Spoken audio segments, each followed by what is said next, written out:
Final couple topics here in Sports Talk Chicago here on WLS AM 890. You're listening to Joey Christopoulos here on your Saturday night. Make sure you follow us on socials at Sports Talk Shy or at Joey Christopoulos or Joey Sports Guy if you want to. A couple more quick hits really quick before we get out of here. One, Chicago Bulls. Just going to keep saying it. A little bit of a PSA. Cooper Flag on Duke scored 42 points the other night. And you're watching what Victor Wembanyama does on a nightly basis for the San Antonio Spurs, and nobody's watching because it's in San Antonio. And the Chicago Bulls are just doing the same thing that they always do. Right around 500, right around that play-in game, right by the bubble. And I'm just pleading to them. This is just a public service announcement to all Chicago sports fans out there. They need to bottom out as quick as possible.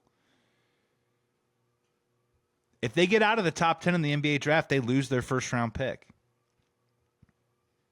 And as you've seen, and even as unlikely as when we got the Derrick Rose number one pick with a 1.3% chance, you got to give yourself a chance at the top 3 in this draft. I'm begging you. And the only way to do that is they got to start trading Vooch, and they got to figure out a trade partner for Zach LaVine. Zach LaVine has scored 30 points in a row, 30 points in a game, 5 games in a row. It's a career high for him. He's playing good basketball.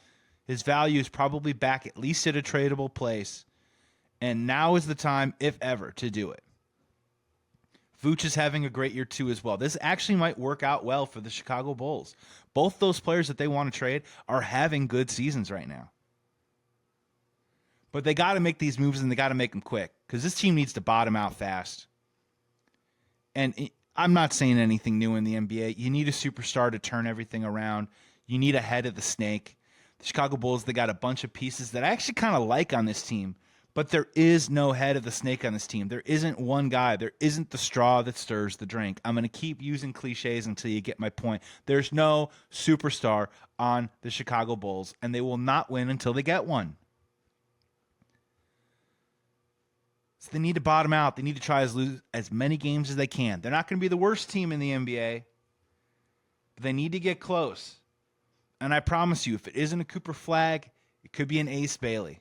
It could be a Dylan Harper. There are game-changing players out there coming out in this draft.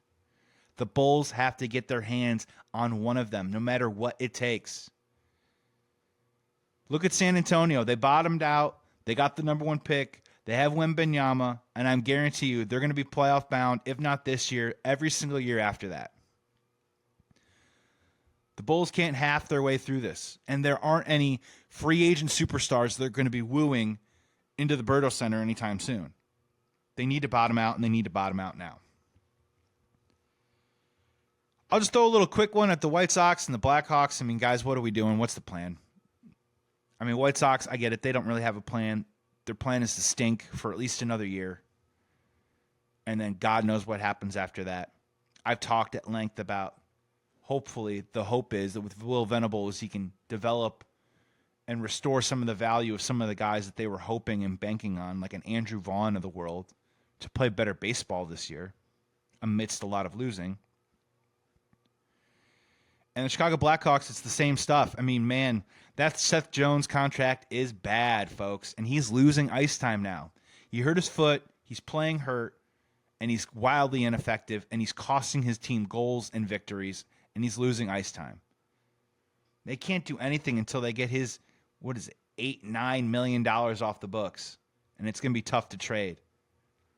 But they can't halfway that either. They can't keep hoping that they're just going to keep developing guys and hoping that one or two dudes pop here and out. They're wasting Connor Bedard's early years. When you have what you think is a superstar, every year is sacred. And the Blackhawks seem content on just developing and hoping and seeing and thinking that all their guys in the AHL are going to come up and become superstars. Doesn't always work out like that. And the one thing that this regime hasn't done to this point, which the past regime did with Patrick Kane, was they can't find a running mate for him to save their life. With the Bowman regime, you got to give them credit, right? They found the Brandon Saads of the world. They brought in Artemi Panarin. Alex DeBrincat developed under them. Where are the running mates for Patrick Kane right now? I mean, hopefully it is Frank Nazar, somebody like that. But, I mean, they don't have anybody right now, and I don't know if they have anybody in the pipe coming. So the development plan, the hang in there while we grow the kids thing, I know it's such an easy thing to shovel out to fans because it's all built on patience and it's not built on anything that has to do with result here and the now. So it's an easy thing to say if you're a general manager in any sport. But in my opinion, I think the Blackhawks are just spinning the wheels, wasting their time, and blowing through and burning through years of Connor Bedard's early part of his career. My final one before we get out there, and I'm sure this is already happening, but Sammy Sosa is coming back to the convention this weekend. And look, here's what I will just say.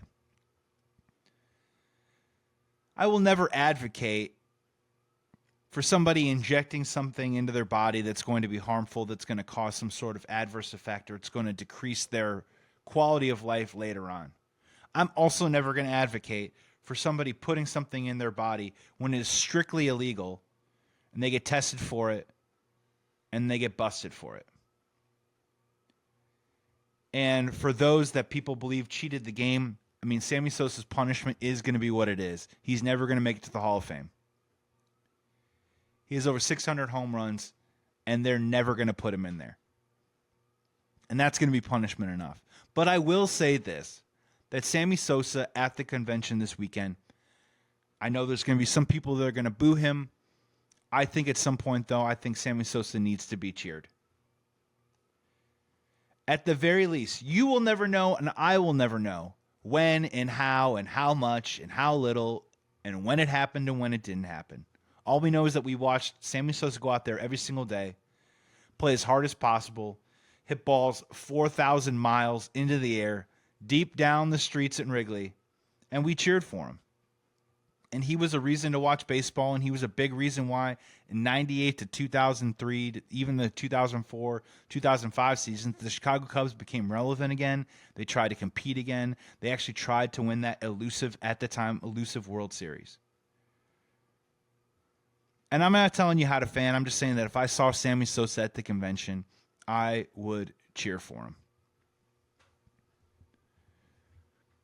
I'm not giving him the thumbs up. I'm not telling him what he did was a good job, and I'm also not giving him my vote for the Hall of Fame. But what he did for the Chicago Cubs and for the entertainment value of the sport that he played, I am going to cheer Sammy Sosa, and I hope that those at the convention would feel the same way that I do. No one wants to drive all the way down there, pay for parking, and then walk into a room and then boo somebody and go home. It seems like a pointless exercise to enjoy your weekend. So I implore you, do what you want, but for me, I'm cheering for Sammy Sosa.